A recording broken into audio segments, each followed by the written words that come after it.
Saudações! Vai, Corinthians! Alvinegras. Vai, Corinthians! Esse é o podcast Irmandade Corintiana número 451.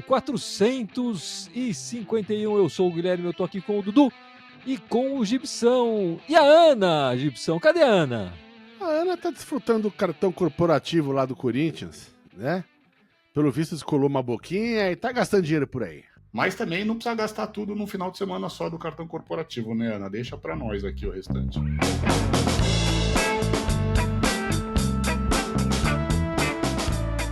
Bom, meus amigos, semana de um jogo só, de um sofrimento só, pelo menos, né? Jogando em casa, o Corinthians foi lá e perdeu pro Bahia. Perdeu de 2-1, né? O gol do Guinegão ali, enfim, e o Corinthians, em duas belas bobeadas da defesa, levou essa derrota na Neoquímica Arena. Mais uma derrota no nosso estádio pelo Campeonato Brasileiro. E eu lembro de ter falado isso no podcast anterior, né? Nos jogos contra o Bahia, para o Corinthians sair vitorioso, tem que marcar mais de um gol. O histórico do confronto dizia isso, né? Quando o Corinthians fazia apenas um gol, saía ou derrotado ou com um empate em 1-1. E novamente foi isso que aconteceu, né? Fizemos apenas um gol e saímos derrotados. Atualmente estamos em 14º lugar, 22 pontos em 20 jogos, né? Mas pelo aproveitamento de 36%, é essa colocação mesmo. Eu sempre gosto de falar do aproveitamento e dos pontos, porque tem muito time com menos jogos e tal. O Corinthians é um dos times que mais jogou, né? Enfim, somente 5 vitórias em 20 jogos, 8 derrotas.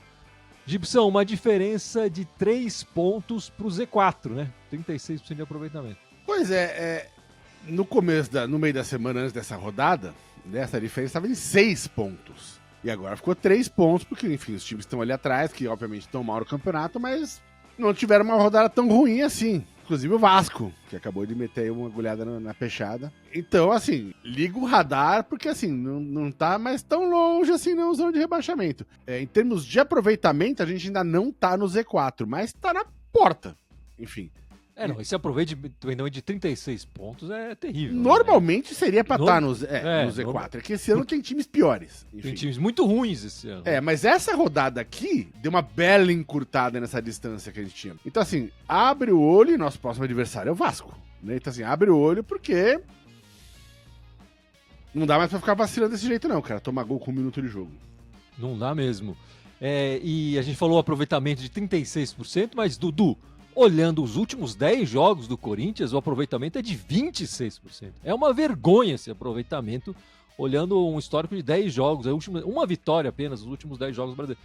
Não dá assim, né? Não dá. Não dá, e o Corinthians, ele vem perdendo, não é de agora, mas de um tempo, uma força que era jogar em casa. O Corinthians, pelo menos, a gente falava, tá perdendo fora, mas em casa a gente fazia o resultado. E agora nem em casa nós estamos conseguindo fazer. Mas não dá pra gente ficar sempre, todo ano, sai ano, entra ano, sai técnico, entra técnico, sempre nessa remada. É complicado, óbvio que tem times piores, mas a distância faz com que o Corinthians entre nessa briga aí pelo Z4. Então tem que começar a pontuar, tem que ganhar para que a gente possa sair desse sufoco. O perfil lá no Twitter, no X, o Estatísticas Corinthians, trouxe essa estatística. Esse ano temos a terceira pior campanha nos pontos corridos, na 20ª rodada. No ano passado nós fizemos a pior, né, com apenas 19 pontos. Em 2006 nós tínhamos 20 pontos na 20ª rodada e agora em 2025, 22 pontos. O meu alívio é que nem em 2024 e nem em 2006 a gente caiu, né? A gente foi cair só em 2007. É sempre bom lembrar, né, que quando eu jogo a campanha de 2007, sempre fazem essa comparação. O Corinthians está no Z4, tá pior do que 2007. 2007 o Corinthians começou bem e depois foi ladeira abaixo, foi diferente. Times grandes, normalmente, quando iniciam uma campanha ruim, eles têm mais tempo e têm mais capacidade de se recuperar e sair do Z4, né? Mas, de qualquer forma, não imaginava que o Corinthians estivesse passando por essa situação um ano depois, né? A gente sofreu muito no ano passado e eu não esperava que o Corinthians estivesse tão próximo assim e perigando aí. Só não tá lá no Z4 porque tem time muito pior do que o Corinthians. Enfim, essa derrota em casa, de novo, a gente tá falando aqui de um jogo que a gente toma um gol com menos de 5 minutos, né? Impressionante, era 1 minuto e meio, primeiro chute no gol. É o que a gente fala sempre, né, Dudu? Tem que acordar, tem que começar atento os 90 minutos. E foi levar o segundo gol também. Tinha acabado de conseguir empatar depois de um esforço enorme. 9 minutos de VAR. Em 1 minuto os caras vão lá e fazem o gol. Numa penalidade idiota do Mateuzinho. Enfim, o que você pode falar dessa partida, Dudu? Eu gostaria de falar coisas boas da partida do Corinthians, mas é o que eu falei, tá difícil, né? O Corinthians, o que eu posso falar da partida é que o Corinthians não foi bem. De contrapartida, eu achei interessante ver não me esperava que fosse ver Guinegão e Kaique logo de início. Eu achei que fosse ser o Thales com um deles e depois entraria o outro. Perdemos um jogo que, na minha opinião, dava pra gente ter pontuado pelo menos. Enfim, teve erros de arbitragem, teve uma lambança lá, o VAR procurou tudo para também nos prejudicar, mas acabou, 2-1, perdemos. Só espero que o Corinthians aprenda com esses erros, né, independente da situação de quem vai jogar, molecada ou não, para que a gente possa já na próxima partida, que não vai ser fácil, temos um histórico bom, mas não vai ser fácil, o vídeo que eles fizeram com o adversário hoje, para que a gente possa voltar a pontuar e tirar esse desafogo. O Corinthians precisa começar a fazer 2, 3, 4 vitórias seguidas, porque só assim a gente vai conseguir sair dessa ladeira aí e começar a ter mais sossego no campeonato. O Dudu falou, precisa ter 4, 5 vitórias. Caramba, o Corinthians não consegue fazer 2, Dudu. Já quer chegar em 5 de uma vez só. Vamos com calma, meu amigo. A gente vai... O ideal é fazer 9 logo, que nem o ano passado, né? Mas tá longe ainda, né, Gibson? Tá longe. Tá longe, mas é o que precisa fazer pra dar uma tranquilizada, né? E você vê, o Corinthians não foi que ele não jogou mal, não jogou sem vontade, né? Mas tem essas desatenções. O Corinthians teve 25, 26 chutes a gol na partida. Tudo bem, desses foram 8 no gol, né? Ou seja, a mira tá ruim. Então, assim, mas isso passa, assim, pô, não tô querendo crucificar que a gente jogou com ataque com a molecada, né? Com o Guinegão, com o Kaique, enfim, pô, eles foram lá, eles representaram, inclusive o Gui deixou o dele, né, na partida. Mas a gente sabe, quando a gente joga com o nosso trio ali na frente, né, com o Yuri, com o Garro e com o Memphis, a nossa taxa de derrota beira o 0. E tá difícil cada vez mais jogar com os 3, né? Enfim, de novo, estamos sem 2 deles, né? O Yuri precisou operar ali uma área e o Memphis tava contundido. Então, assim, cara, sem esse trio, a coisa fica bem feia, mas bem feia mesmo pro Corinthians, né? E não foi por falta de vontade, o time teve vontade, o time correu pra caramba a partida inteira, né? Mas comete esses erros idiotas, tomar um gol com 1 minuto de jogo e depois logo consegue um empate, né? Dá uma brecha pro cara entrar sozinho. Eu não vou nem falar que a culpa é do Matheus, porque assim, cara, o cara entrou sozinho, ele tem que fechar. Vai falar. Não tem que fazer o pênalti, né, Gibson? Mas assim, fazer o pênalti não é uma escolha aqui. Ele foi disputar a jogada. Pode acontecer, pode não acontecer, né? Ele não foi um lance tipo que foi um pênalti gratuito que ele deu. Ele tá disputando a jogada. Ele poderia ter acertado a bola, ele ter tirado a bola e... Não, ele foi muito mal, Gibson. Foi muito mal. Enfim, um carrinho dentro da área não pode ser desse jeito. Eu acho o Mateuzinho e o Bidu horríveis. Horríveis. Não, tudo bem, o Mateuzinho, o Bidu acabou de renovar, o Bidu tem um contrato... O Bidu, quer dizer, acabou de renovar, o Mateuzinho tem um contrato mais longo. Eles são os titulares, enfim, não tem jeito, os reservas são piores do que eles, né? Mas eu acho eles terríveis. Enfim. Não, então, mas eu digo assim, mas quem deixou o cara chegar ali sozinho com a bola na área? Né? Então, assim, aí depois que tá no desespero, pode acontecer merda e aconteceu, né? Mas pra mim a culpa não é... A hora que a bola chegou, o problema já tá armado. Pra mim a culpa da derrota não é deles, que eu tô dizendo assim, é dessa desatenção do time. Ah, não, é do time inteiro. Essa desatenção, né? Assim como a culpa do primeiro gol, vamos falar, o Hugo podia ter chegado. O Hugo chegou na bola. A bola ficou justamente antes de pegar na mão dele, assim, tipo, ele tava com a mão em cima da bola. Ele não foi que ele chegou atrasado na bola, ele pulou certo. Mas, cara, foi aquele chute que deu azar de quicar logo antes de chegar no goleiro. E aí, meu irmão, que quando chegar no goleiro, vira loteria, esquece. A bola pode ficar pra qualquer lado, ela pode escorrer, ela pode fazer o que ela quiser ali. Enfim, eu acho que o Hugo não teve falha nenhuma no gol. A falha foi deixar o cara chutar. Tinham 4 jogadores em volta dele e ninguém junto pressionando ali, ciscando a bola com ele, deixou o cara chutar a bola, né? E o Bidu, no início do lance, também não fez a linha direito, né? Atrasadão ali. Eu sei, Gui, 1 minuto de jogo. Eu sei, Gui, mas assim... Você tá passando pano de mal mais pra esses laterais vagabundos nossos. Não é questão essa, Gui, tá mas passando assim, pano. se tivesse marcado a jogada, não teria o impedimento seria relevante se fosse impedimento, mas ninguém chegou no cara e Se ele fechou o tivesse cara. feito a linha correta, não precisava marcar ninguém, era só fazer a linha, dar um passinho mais rápido ali. 1 minuto de jogo, não era 90 minutos, ele tá cansado. Teve jogo depois disso. Não foi que a culpa foi da linha de impedimento. Teve mais coisa que aconteceu depois disso no lance. Né? A bola passou por mais jogadores e aconteceu mais coisa. Mas assim, ninguém. Quem devia ter fechado a jogada ali, quem devia ter dado a prensa no cara, não deu. O cara tava sozinho no meio de 4 e chutou sozinho. Né? Que não foi um erro individual que determinou a partida. Foi o time jogou mal, o time foi frouxo. Aí a gente fez 2 partidas recentes, enfim, contra o cara, que a gente fechou tudo. Né? Todo mundo aplicado ali. Quando o cara tá com a bola, tinha 2, 3 em cima dele. Dessa vez o cara chutou sozinho no meio de 4. Então, sei lá, né? Fica difícil. E a gente perdeu recentemente pontos importantes com times que estavam lá na zona de rebaixamento. Também é uma coisa que é preocupante. Por quê? Porque aí quer poupar, porque vai ter o jogo contra da Copa do Brasil. Esses pontos fazem falta agora. Né? 3 pontos é 3 pontos. Não interessa se é contra o Bahia que tá lá no G4 ou se é contra o time que tá no Z4. O 3 pontos é 3 pontos. Enfim, agora estão pagando o preço, né? O Estatísticas Corinthians aqui de novo falando no Brasileiro 2025, no intervalo, né? São 20 jogos, 20 intervalos aí. No intervalo das partidas, o Corinthians esteve só 2 vezes na frente vencendo. 13 vezes perdendo, 7 empatando e 2 vezes vencendo só. O Corinthians já sai perdendo no intervalo, né? Já tá sempre correndo atrás do resultado no Campeonato Brasileiro. E em 2025, quando os adversários começam marcando, fazem o primeiro gol, o Corinthians virou apenas 2 jogos, né? No ano inteiro, em todas as competições. O primeiro jogo de abertura lá contra o Red Bull Bragantino, no Paulista, né? E contra o Sport agora nesse Campeonato Brasileiro. E o contrário, né? Quando a gente começa fazendo gols, a gente normalmente ganha. A gente não leva, a gente levou uma virada apenas no ano. O Corinthians precisa começar a marcar primeiro e não levar gol tão cedo, né? E assim, 1 minuto de jogo já começar perdendo.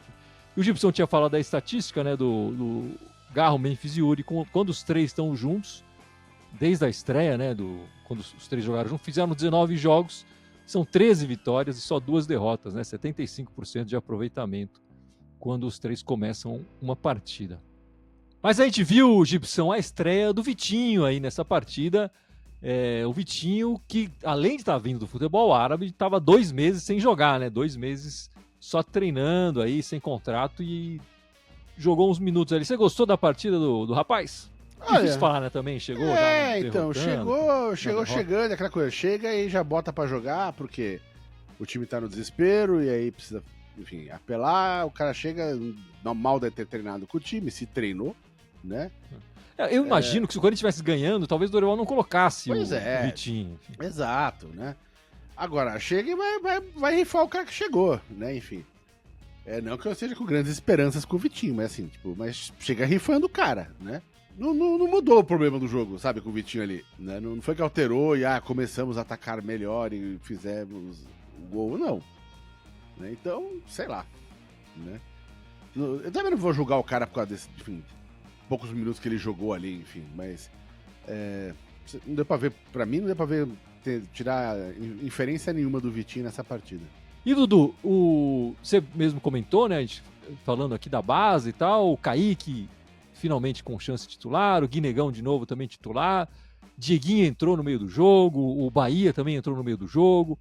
Você viu algum destaque, algum garoto que você gostou mais, gostou menos? Olha, desses jogadores que a gente vem comentando, eu acho que o que me chamou mais atenção foi o Dieguinho.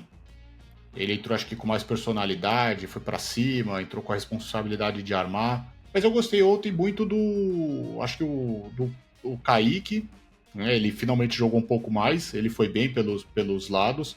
Eu acho que, lógico, que sentiram um pouco a pressão, não a pressão de jogar, mas, sabe, poxa, a responsabilidade agora é nossa, e se toma o gol com 1 minuto. Mas o Guinegão jogando mais na dele mesmo, fez até um bonito gol. Gostei bastante da participação dele. Mas é que o resultado não ajuda, né? O resultado acabou não ajudando, então a gente fica nessa lamenta. Falta um pouco de experiência, falta um pouco de malícia. Mas eu gostei dos 2, né, que começaram a partida. Mas foi o que eu falei, acho que dos meninos ainda, o Luiz Gustavo, né, que falou que agora é Luiz Gustavo, não mais Bahia, também ele entrou, jogou pouco, mas eu achei que quem vai se destacar, quem se destacou um pouco mais foi o Dieguinho. Eu até falei, eu acho que ontem se eu sou o Dorival, eu teria voltado com ele no lugar do Bidon já pro segundo tempo, eu teria sido mais ousado. É curioso, né? Porque o Dieguinho vinha recebendo mais chances do que o Kaique, né? Entrando em jogos e tal, mas ele preferiu começar com o Kaique. Achei curioso isso. Sem o Memphis, sem o Yuri, Thales jogando uma bolinha devagar e tal, tem que apostar na base mesmo, não tem jeito. Mas nesse jogo, quem deixou mesmo a desejar foram os experientes, né? E não os garotos da base, que, enfim, fizeram as cagadas lá dos 2 gols que a gente já comentou aqui. E a semana teve vários confrontos entre o Corinthians e o Bahia, né? Teve no brasileiro, teve também pelo feminino, que a gente vai comentar agora, e teve a história do Cauê Furquim, né, Gibson?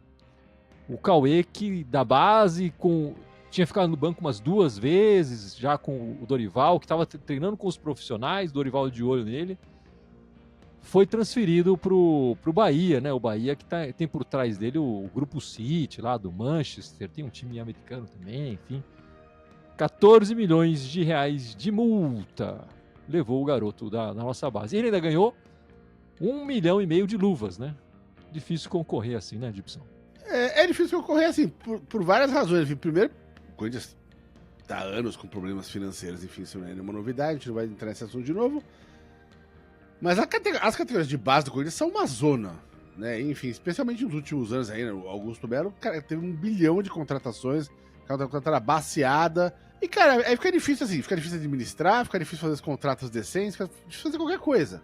E o Corinthians vira vítima, né? Vira presa, né? Pra quem tá mais esperto e fala, aquele moleque ali parece ser legal, multa não é grande, pô, conta lá, vamos chegar. E chegaram e levaram, acabou. Essa é a realidade do Corinthians agora, né? A falta de grana, de planejamento, de cuidado e de, enfim, administração e tudo. E Dudu, o Corinthians resposta, né? Escreveu uma carta ali, rompeu relações com o Bahia, não sei quanto tempo vai durar essa história, dizendo que foi ilícita e imoral a contratação do Cauê Furquim, que tem essa história, né? Tem uma multa para o mercado interno e a multa para fora. A multa para fora era enorme, uma coisa absurda. E a multa para dentro é calculada no salário do garoto, né? Então, ou você paga um salário gigantesco para a multa ser maior, ou a multa vai ficar um pouco mais baixa mesmo. E levaram aí por 14 milhões o Cauê Furquim. 16 anos o garoto, Dudu. Se você vê que você tem essa joia na base, mas a base tem um teto. Meu, se você aposta no cara, você vê que o jogador vai ser ótimo, sabe, sai do teto, paga mais para ele, aumenta essa multa. Você tá confiando no jogador, aumenta o contrato. Ele já tinha renovado o contrato. Cara, se você tá lá o dia a dia, vai lá e aumenta de novo. Sabe, se você já vê essa esperança. O Grupo City errado não tá. Ele não tem 18 anos, contrata para um time aqui, ele vai ter esse período aí de 2, 3 anos, vai jogar pouco aqui, se é que vai jogar, e depois vai ser repassado pro time lá. Era uma joia que o Corinthians estava lapidando que poderia dar frutos pra gente. Agora, por 14 milhões, o Corinthians está precisando de dinheiro, mas não era isso que o Corinthians queria. Perdeu um jogador aí a preço de banana para um concorrente. Eu acho que essa história desses conglomerados, esses times que, enfim, tem um grupo de empresários por trás, e no caso ali do City são petrodólar, né? Um negócio que é absurdo. A legislação precisa mudar, né? Precisa mudar. Esses times, e é o que o Corinthians fala na carta, né? Apesar de ser por Bahia, é um time nacional, mas o dinheiro tá vindo todo de fora, né? O Bahia recebeu um aporte gigante aí de fora e continua recebendo. E a legislação do contrato, essa história do contrato ser baseado no salário do jogador para dentro e ter uma multa para dentro e para fora, enfim, eu acho que esses multitimes a legislação precisa mudar com essa chegada desses multitimes aí que a gente tá vendo. E senão, hoje foi o Corinthians, né? Amanhã vai ser o time da Vila Sônia, no outro ano vai ser o Sem Mundial, enfim, e isso vai acontecer várias e várias vezes. É uma pena pro garoto que estava recebendo umas chances, né? Tinha confiança do Dorival, estava no banco, estava fazendo um trabalho de transição. Logo menos ele ia acabar jogando. A gente tá vendo o nosso problema no ataque, enfim, logo menos iam testar ele. Enfim, ele que se para aquele lugar lá e que não dê em nada o garoto aí no resto da carreira dele. Seja uma joia da base, que né? Coração peludo, Gui. Deixa o moleque. Ele tá fazendo a dele, mano. Deixo ele fazendo a dele lá, jogando mal pra caralho. Mas essa grana do Cauê Furquim pode ajudar o Corinthians na história do transferban lá com o Félix Torres, que aconteceu, né? A gente falou no podcast anterior, e só vai terminar isso se pagar os 6 milhões de dólares à vista, né? Mais ou menos 35 milhões de reais, ou fazer um acordo, pagar um tantão logo de cara e depois acordar para pagar em parcelas, e claro, como é que fala?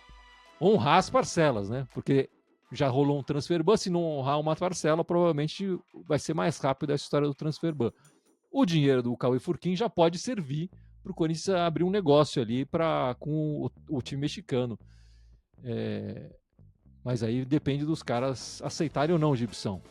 Pois é, mais uma dívida, mais uma treta, né, do clube. Né? Tudo bem que não ia chegar ninguém agora, nesse momento, enfim. Pelo menos a princípio não, mas não vai prejudicar a gente. Mas agora, a questão é que assim, tipo, vai arrumar essa grana? Vai, se essa semana que vem, toda, não sei, mas vai parcelar.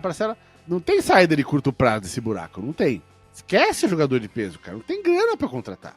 Assim, não vai adiantar, o Corinthians não vai trazer mais um Garro, não vai trazer mais um Yuri, pode esquecer. Não tem grana pra isso, né? Então, assim, é aprender a tirar o leite da vaca que a gente tem. Ou a gente reza pro Fabinho achar uma salvação, ou a gente tá fudido. E Dudu, o Corinthians se livrando, supondo aí, quem se livrou desse transferban do Félix Torres, ainda tem outros dois, né, pra estourar. O do Garro com o Talheres e o do Rojas, que é compartilhado aí com as duas administrações, né? O Rojas conseguiu unir a incompetência das duas administrações, do William Bundão e do Augusto Vaidibete Melo. O Corinthians só está nessa situação por culpa do Corinthians, né? Eu sei que não é a instituição em si, mas enfim, as pessoas que estavam lá no poder que fizeram toda essa burrada aí. E o Corinthians tem que tomar cuidado porque se sofrer outros transferbans, se não me engano, pode sofrer punições com perdas de pontos. Se a situação já não tá fácil, imagina se a FIFA quiser executar. Isso, né?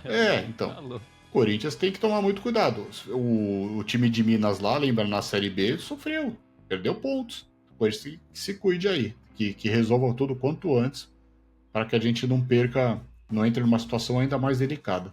A gente falou das dívidas, né? Agora, quem vai ser o responsável pelas dívidas, a gente vai descobrir na segunda-feira, 25 de agosto. O Romeu Tuma Júnior, né, o presidente do conselho, marcou a eleição do novo presidente. Lembrando que essa eleição é aquela para o presidente tampão, né? Só o conselho vai votar.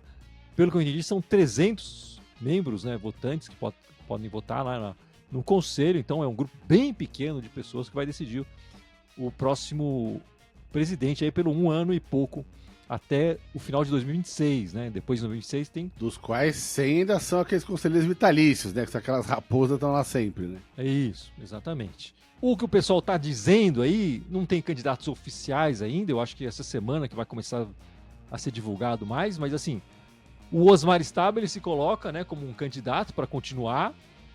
Contra ele tem o fato dele ser da chapa do Augusto Melo. Já estão falando aí que inclusive foi ele que apresentou o tal do Marcelo Mariano lá pro Augusto Melo. Então pesa um pouco contra ele aí, mas tem esses meses aí que já está administrando com discrição aí o Osmar Stabile. Outro candidato que é sempre um candidato, sempre falado, Roque Cittadini, né? Que participou da administração do Alib lá atrás, participou da renovação e transparência e também está aqui o possível candidato. Tem o Ilmar Schiavaneto, que aparentemente esse é o candidato apoiado pelo Augusto Melo, então eu imagino que esse tenha pouca chance no conselho. Acabaram de tirar o Augusto Melo, né? E se ele está apoiando esse candidato e não o Osmar Stabile, até ponto para o Osmar Stabile.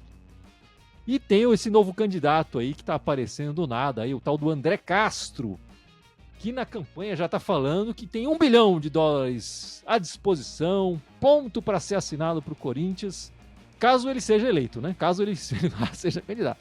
Se for outra pessoa, esse dinheiro não vai para nenhum lugar. Lembrando que esse dinheiro não é dele, né? Ele tá dizendo que é uma empresa, ele também não fala qual empresa que é. Tem muita especulação falando que é uma empresa chinesa, mas é muita especulação mesmo. Mas essa história de um candidato já prometer $1 bilhão, assim, pra mim, ele já tá carta fora do baralho. Essa história de salvador da pátria, pra mim, não existe. Como é que você tá vendo aí essa eleição, Gibson? Cara, as opções aparentemente vão ser muito poucas se tiver, né? Capaz do Osmar ser candidato único, enfim, e vai continuar ali, né, de interventor, só passa oficial da cadeira até o final do mandato, que é o final do ano que vem. Não sei, cara, assim, eu gostaria que mais gente tivesse se manifestado, né, assim, já que, enfim, foi afastado o Augusto, tá oficializado, pô, então todo mundo tem interesse ali em assumir, levanta a mãozinha e a gente não tá vendo muita gente levantando a mãozinha, né? Então, isso é um indicativo de que, sei lá, tá tudo confortável, vamos deixar assim mesmo. Então, eu tô achando que o Osmar vai ficar. Lembrando, né, do que os candidatos dessa eleição podem ser candidatos novamente no final de 2006, né? Não há um impeditivo dele fazer esse 1 ano e pouco e depois fazer os 3 anos lá oficiais, né? Digamos assim, eleitos pelos sócios. Enfim, tem jeito, Dudu? A gente gostaria que tivesse tido jeito já na última eleição e não foi assim, né? A gente teria que esperar para ver. Mas eu concordo muito com o que você falou. O candidato que chega, acho que em qualquer lugar da política, não, eu tenho 1 bilhão aqui para tal coisa. Esse aí quer mais aparecer. Eu acho que ele tá mais querendo se mostrar, querendo que as pessoas o conheçam, enfim. Mas eu não sei te dizer por enquanto aqui quem vai ser o melhor ou quem vai ser o menos pior, o que espero do Corinthians. A gente vai ter que esperar um pouco aí essas chapas para a gente poder tomar uma decisão assim, tentar vislumbrar uma decisão melhor para o Corinthians nesse 1 ano e meio. Vamos esperar para ver quem de fato vai oficializar, né, a sua candidatura e a gente tenta trazer um comentário aí também no domingo que vem, né, na live do Dudu e no podcast no domingo que vem. A eleição, dia 25 de agosto, só os conselheiros podem votar. E Dudu, como é que foram as brabas essa semana? Pelo menos a gente levou uma do Bahia, né? Não foi só o Cauê e o futebol em Itaquera que eles levaram, mas no feminino a gente ganhou. No feminino, daqui a pouco acho que a gente vai pedir de novo, né, para o feminino jogar o Campeonato Brasileiro masculino, porque impressionante lá o que as brabas estão fazendo. O Corinthians teve 2 partidas essa semana, né, uma pelo Campeonato Paulista, ganhamos de 2-0 contra a Ferroviária, o jogo foi no Pacaembu. Os 2 times bem mesclados, porque estavam priorizando o Campeonato Brasileiro. Vencemos a Ferroviária e somos líderes agora do Campeonato Paulista. Já na sexta-feira, aquele horário fantástico, sexta, 9 horas da noite, o Corinthians fez o jogo de volta contra o Bahia, né, no Pacaembu também, pelo Campeonato Brasileiro. O Corinthians fez um primeiro tempo, né, excelente, acabou fazendo 1-0 ainda no primeiro tempo, já com o time mais titular, né, o Corinthians fez o primeiro gol com a Érica, e aí depois o segundo tempo foi administrando, não teve muito, assim, o Bahia pouco acrescentou, e a Duda Sampaio no final do jogo fez o 2-0 e que nos garantiu para a semifinal do Campeonato Brasileiro. A semifinal a gente já sabe a adversária, vai ser o time aqui do Jardim Leonor. Como nós ficamos em segundo na campanha geral, vamos enfrentar primeiro no fora de casa a decisão lá em casa, resta saber se vai jogar na Fazendinha, se vai ser na Neoquímica Arena, que seria sensacional. E no Campeonato Paulista, estamos na liderança e voltamos a enfrentar, agora vamos jogar contra a Realidade Jovem, né, pelo Campeonato Paulista, mas deve ser um time um pouco mais alternativo essa semana, para que a gente possa poupar aí, pensando já no campeonato, por enquanto, mais importante para a gente, que é o brasileiro, que é a semifinal. E saiu o adversário da Copa do Brasil também, feminina, né? Saiu também o adversário, o Corinthians, essa Copa do Brasil que voltou, como nós falamos aqui. Se fosse o Copa do Brasil masculina, a gente ficaria um pouco preocupado, porque o Corinthians pega o Juventude, mas é aquele jogo de mata que a gente é meio contra. Tá, por enquanto, marcado para o dia 17 de setembro, o jogo contra o Juventude na Copa do Brasil, mas ainda falta definir horário, local. Mas o Corinthians joga em casa contra o Juventude. Torcer para as brabas aí também passarem pelo Juventude. Lembrando que no feminino ainda, caso passe pelo Juventude, não tem adversário, né, definido. Vai para sorteio novamente. Boa, Dudu. E continuando na Copa do Brasil, agora masculina, né? O Corinthians já conheceu o adversário na próxima fase da Copa do Brasil vai ser o Atlético Paranaense, né, Gibson? A ida vai ser fora de casa, no dia 27 de agosto, quarta-feira, e a volta na Neoquímica Arena, dia 11 de setembro, uma quinta-feira, logo depois da data FIFA, né? Saindo da data FIFA, é isso, Dudu? Exatamente. Vamos jogar na quinta-feira, né? Depois do jogo. O Brasil joga na terça, os times jogam na terça e na quinta-feira é a decisão. Gibson, passamos pelo Atlético Paranaense 3 vezes na Copa do Brasil. Todas as vezes que enfrentamos, saímos classificados em 97, 2001 e 2009. Eles estão na Série B, né? Estão. Como é que você está vendo aí esse confronto? Olha, dos adversários que estavam lá disponíveis pra gente, enfim, é um dos mais fracos, né? Enfim, a gente deu uma certa sorte no sorteio. É um time que tá na Série B, e mesmo assim, na Série B, eles estão lá do meio pra baixo também da tabela, né? Acho que estão 13º, 14º, sei lá, que nem a gente tá no Brasileiro na Série A, eles estão na Série B, enfim. Mas, dito isso, na fase anterior eles acabaram de eliminar o time da Vila Sônia, né? Então, assim, não dá pra vacilar. Então, assim, fácil, eu acho que não vai ser. Ainda por causa dos desfalques, né? Vamos ver quem vai estar de volta pra jogar esses jogos, enfim. No segundo, talvez aí seja um pouco mais completo, mas no primeiro a gente já sabe que, enfim, vai ter buraco ali, né? Sei lá, vai ser pesado, né? E a gente vai ter uma sequência pesada no Brasileiro também, então tem essa, né? E aí eu quero ver começar a história de querer poupar jogo no Brasileiro, estando lá embaixo na tabela, sem vencer as 6 partidas, só com 5 vitórias no Brasileiro, e querer poupar jogador. Poupar que jogador? Se até o time titular tá machucado, enfim, tão fora. É um título que tá mais próximo, enfim, de poder ser conquistado, mas eu acho absolutamente temerário ficar priorizando esse título na posição que a gente tá no Brasileiro. Eu prefiro não priorizar nada, eu jogaria com o time à Vera no Brasileiro, né, pra tentar conseguir o máximo de pontos possíveis, e, se possível, vamos tentar passar na Copa do Brasil, mas assim, pra mim não é prioridade. Olha, eu acho que na brincadeira das bolinhas, até que o Corinthians teve um adversário acessível.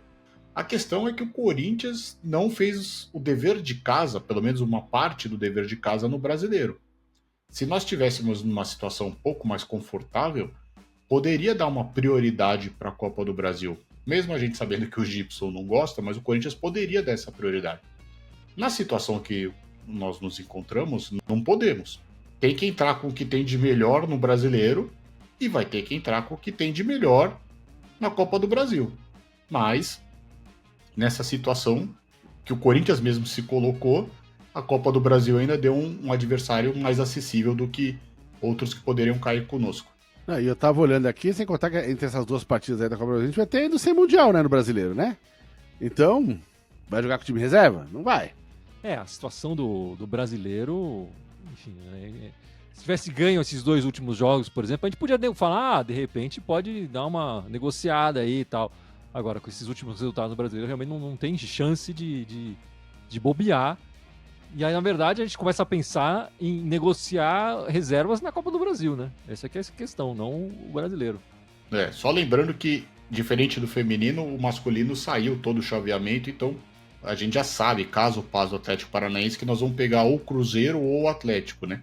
Enfim, e essa semana, de novo, temos apenas um jogo, né? O próximo jogo, contra o Vasco, domingo, fora de casa, 4 da tarde, transmissão da Globo e do Premier.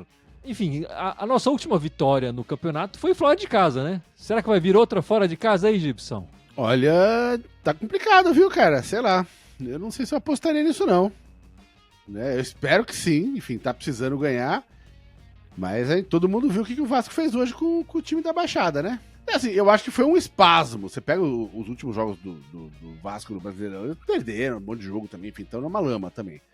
Mas deu espasmo hoje. Eu espero que tenham gastado todo o espasmo hoje pra chegar contra a gente mais tranquilinho no próximo fim de semana. Vamos ver. E Dudu, é a Ana que falava, né? Tá em crise, chama o Diniz? Era isso que a Ana falava? Não tá aqui? Aí o Diniz chegando aí. O Diniz chegando.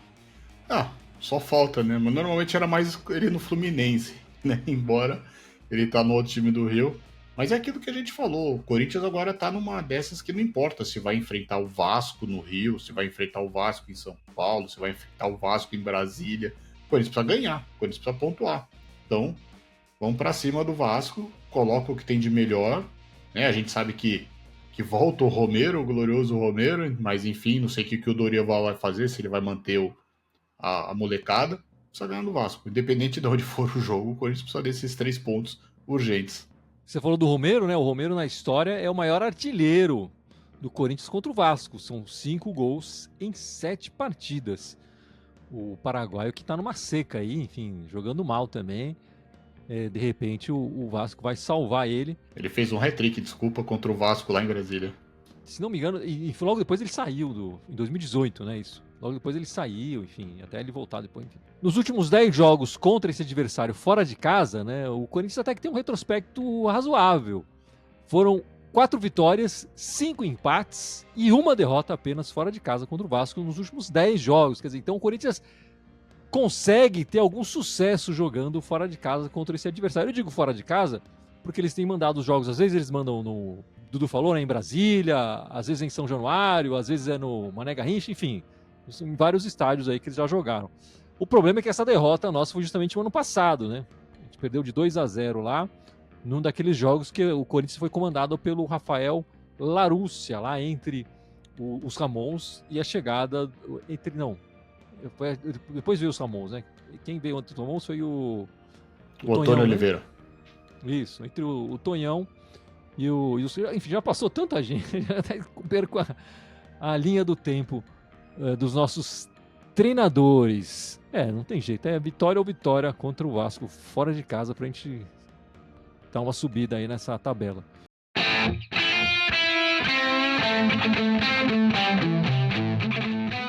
Então vamos encerrando essa live, esse podcast 451.